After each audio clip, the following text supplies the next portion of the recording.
पाऊस सुरू झाला की एक गोष्ट तर नक्कीच आठवते, मुंबईचा गरमागरम वडापाव. रस्त्यावरून जाताना वडा तळण्याचा तो खमंग वास आणि हातात गरमागरम वडापाव. आज तोच स्वाद आपण घरच्या घरी बनवणार आहोत. चला लगेच सुरुवात करू. हिरव्या मिरच्या आणि लसूण पाकळ्यांची पेस्ट करून घेऊ.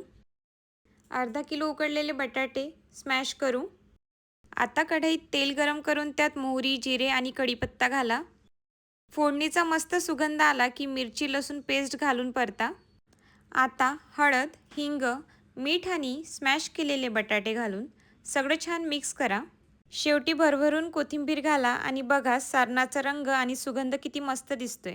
आता लगेच तयार करूया बेसनाचं पीठ. बेसनामध्ये जिरे, ओवा, हळद, लाल तिखट, मीठ आणि पाणी घालून मध्यम घट्ट पीठ बनवा. आलूच्या सारणाचे छोटे छोटे गोळे करून घ्या.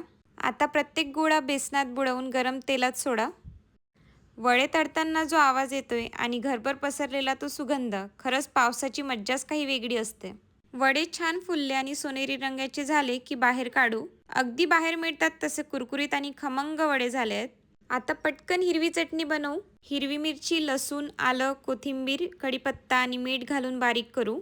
आणि लाल चटणीसाठी एक छोटी ट्रिक, उरलेल्या बेसनाचं पीठ कुरकुरीत तळून घ्या. थंड झाल्यावर त्यात लसूण, लाल तिखट आणि मीठ घालून बारीक वाटा.